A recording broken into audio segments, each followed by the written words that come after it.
Montre-nous de la tyrannie, l'étendard.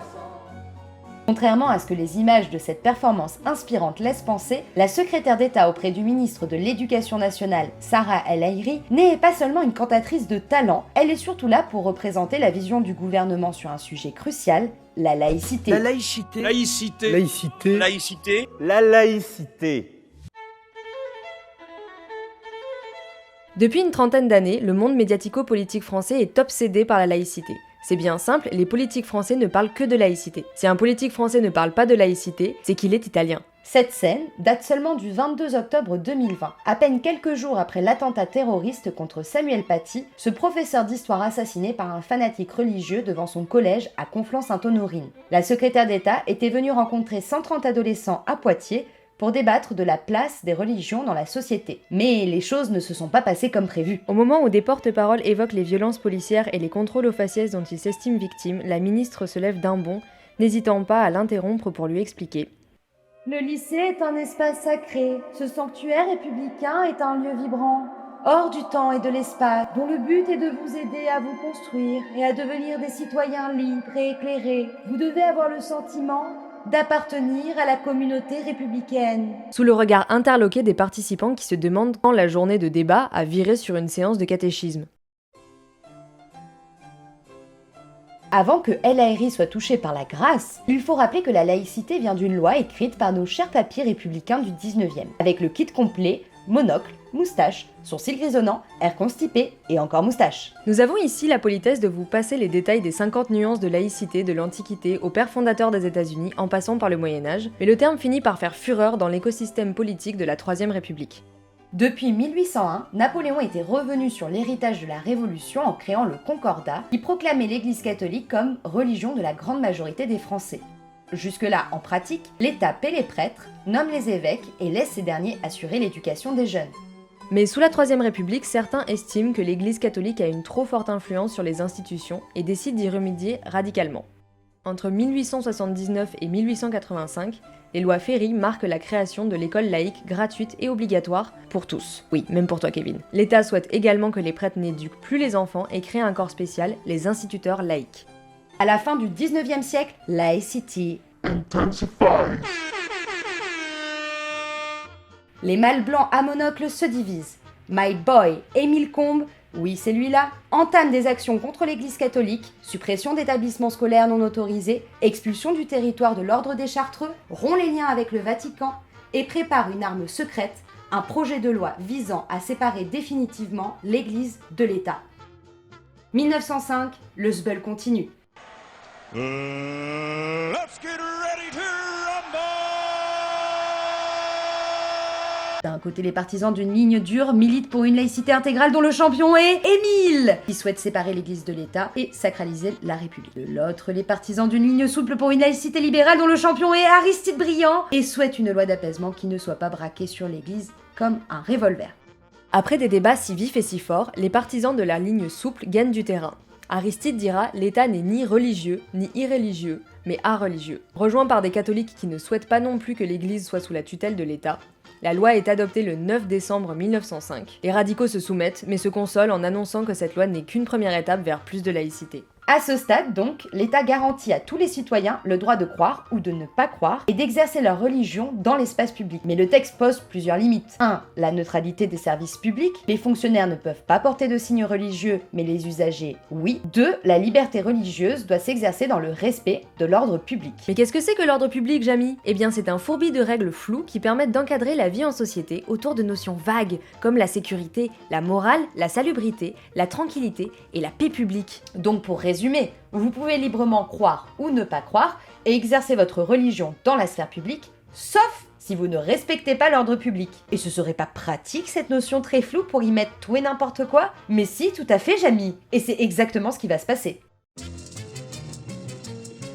Au tournant des années 90, la laïcité débaroule à nouveau dans l'espace médiatico-politique français, mais cette fois-ci repimpée en polémique nationale, totalement focalisée sur les jeunes filles musulmanes et le voile qu'elles portent à l'école publique. Le tsunami médiatique qui suit l'exclusion de Leïla, Fatima et Samira du collège Gabriel Avez au motif qu'elles portaient le voile islamique se solde par un compromis du ministre de l'Éducation, Lionel Jospin. L'école en France doit accueillir tous les enfants.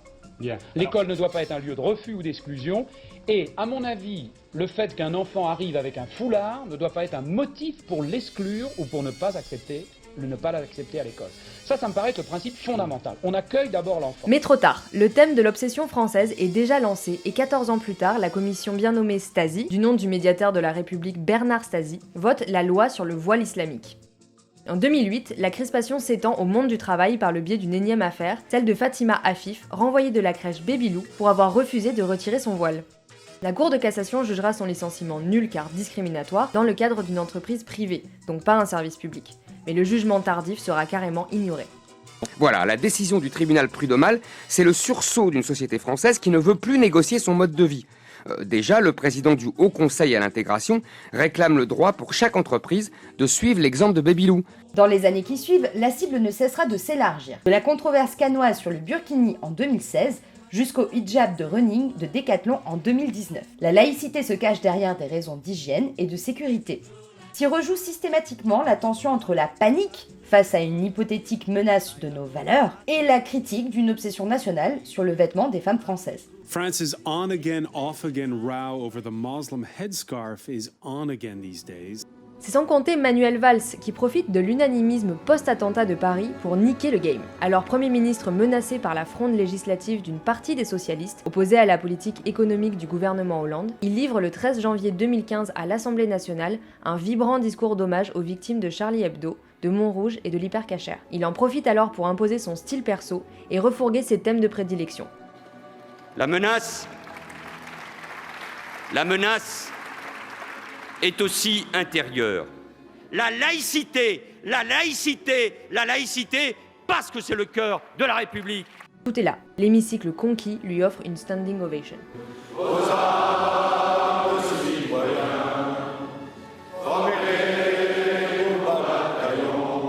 Mais la fame ne dure pas.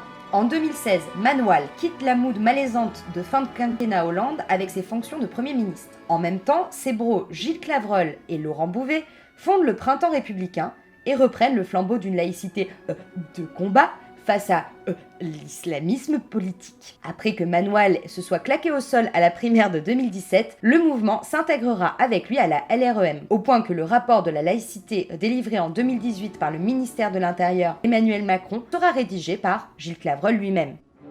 C'est donc le rapport Clavreul qui dresse un constat alarmant sur la laïcité, de plus en plus contestée, mise à mal notamment par l'islam radical. Et le rapport propose donc des mesures chocs pour endiguer ces dérives. Pourtant, en 2016, le candidat Macron à l'élection présidentielle qualifiait les autoproclamés militants laïcs de laïcistes. Ce que j'ai dit, c'est qu'il y a une laïcité, il peut parfois y avoir un laïcisme. Lorsque certains, au fond, font de la laïcité une arme de combat, en l'espèce contre l'islam, en pensant que la réponse au problème que nous avons aujourd'hui, eh bien, c'est de combattre l'islam en interdisant de nouvelles choses. Mais aux jours heureux du début de son quinquennat ont suivi des jours moins heureux. Tu vas filer! Après 2018, la popularité de Macron a chuté dans les sondages et avec elle ses beaux principes libéraux. On assiste progressivement à un virage à droite pudiquement appelé virage républicain. Alors qu'il avait jusqu'ici évité de se reprononcer sur la question épineuse de la laïcité, Macron se jette à l'eau dans le discours des Mureaux. Ce à quoi nous devons nous attaquer, c'est le séparatisme islamiste. Force est de constater qu'il y a un islamisme radical qui conduit à nier les lois de la République. L'ennemi désigné de la République y serait l'islam radical par le biais du séparatisme. La réponse est alors une vision exclusive de la laïcité qui se fonde plus sur des interdits que sur des libertés. Or, si on prend Macron et son gouvernement au pied de la lettre, l'approche exclusive de la laïcité, ou laïcité radicale, souvenez-vous, c'est l'exclusion des religions de la sphère publique et particulièrement de la religion catholique. Et ces nouveaux républicains sont-ils aussi sévères vis-à-vis du catholicisme que leur père spirituel? Pas vraiment, à en croire les faits.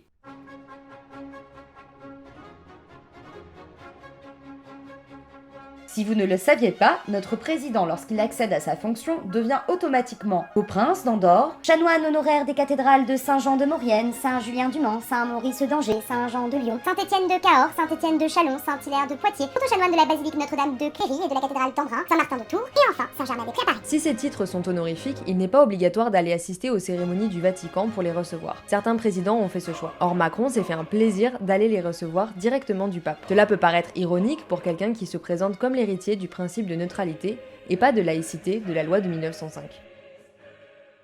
D'un autre côté, la jurisprudence des crèches de Noël suffit pour se faire une idée de la place de la religion catholique dans la sphère publique aujourd'hui. Des associations laïques se sont souvent mobilisées contre des élus de mairie ou de collectivités territoriales qui avaient fait installer une crèche à la période de Noël. Jusqu'à preuve du contraire, le petit Jésus est bien un symbole religieux. Donc, qu'est-ce qu'il fait dans une mairie ? C'est-à-dire que la loi de 1905 sur la laïcité, qui, je vous rappelle, quand même interdit l'affichage de signes religieux dans les établissements publics, quand même, il faut savoir si on la respecte ou pas. Qu'est-ce que c'est? Qu'est-ce que c'est? Or, il est arrivé que la justice écarte ces plaintes en concluant que, en conséquence, le Conseil d'État juge que l'installation d'une crèche par une collectivité publique dans un bâtiment public est possible quand la crèche présente un caractère culturel, artistique ou festif. En revanche, elle est interdite si elle exprime la reconnaissance d'un culte ou marque une préférence religieuse. Pour déterminer le caractère culturel ou festif, le Conseil d'État tient compte du contexte et des conditions particulières de l'installation, de l'existence ou pas de tradition locale et du lieu de l'installation. De quoi faire se retourner le papy-combe dans sa tombe. La crèche n'est plus considérée comme un symbole religieux, ce qu'elle est, mais comme un symbole culturel. Crèche, c'est pas tellement un symbole religieux, ça fait partie de notre culture, à nous tous. Et quel est ce tour de magie? Pour résumer, une femme voilée dans un espace public égale prosélytisme, expression radicale de la religion. Madame la Présidente, je vais vous demander, s'il vous plaît, au nom de nos principes laïques, de bien vouloir demander à l'accompagnatrice qui vient de rentrer dans cette salle, de bien vouloir retirer son voile islamique, s'il vous plaît. Voilà. Mais une crèche avec Jésus dedans dans le hall d'une mairie égale culture. On sent de loin le fumet d'une certaine hypocrisie de la part des représentants politiques. Monseigneur, mesdames et messieurs, nous avons sans doute, vous et moi, bravé les sceptiques de chaque bord. Et si nous l'avons fait, c'est sans doute que nous partageons confusément le sentiment que le lien entre l'Église et l'État s'est abîmé et qu'il nous importe à vous comme à moi de le réparer.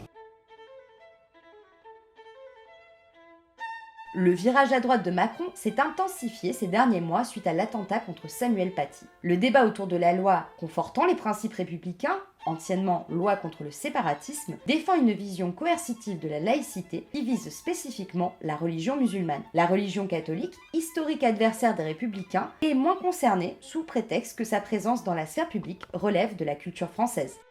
La République démocratique et libérale selon Macron, au lieu de garantir le respect de la loi pour tous, demande plutôt à certains l'adhésion à des principes républicains. Or, ces principes ne semblent pas clairement identifiés par le peuple et encore moins par les gouvernants. Ce qui explique la puissance de cringe de l'intervention de Sarah El Haïry. Elle prône la laïcité comme un dogme. Tous les jeunes Français devraient y adhérer et faire vibrer les valeurs de la République partout. Et que fait un bon politique pour expliciter ces valeurs? Eh bien, il décide de faire une loi qui sera certainement vague et floue pour les créer ex nihilo. Fédérant les citoyens autour de valeurs telles que l'amour de la police, il menace surtout de limiter l'expression des religions autres que le catholicisme dans l'espace public. Tout cela est en décalage total avec ce qui se passe dans la société. Quand on laisse la parole à des jeunes Français, on observe un discours de tolérance et de volonté de cohabitation entre les différentes religions au sein de l'espace public, et ce, y compris à l'école. Je pense qu'à l'école c'est peut-être possible, mais au lycée je comprends pas que ce soit interdit parce que c'est un âge où on est grand, on est assez développé pour faire ses propres choix. Je pense que la loi elle a été faite il y a très longtemps et qu'en fait on a évolué et que du coup la loi elle devrait évoluer par rapport à nous. Enfin, je veux dire, elle a été faite il y a plus d'un siècle, je pense. Et puis maintenant, on est en 2020, faut évoluer. Ce point de vue s'inscrit sans qu'ils le sachent bien plus dans l'esprit originel de la loi de 1905 que celui de ceux qui cherchent aujourd'hui à l'instrumentaliser.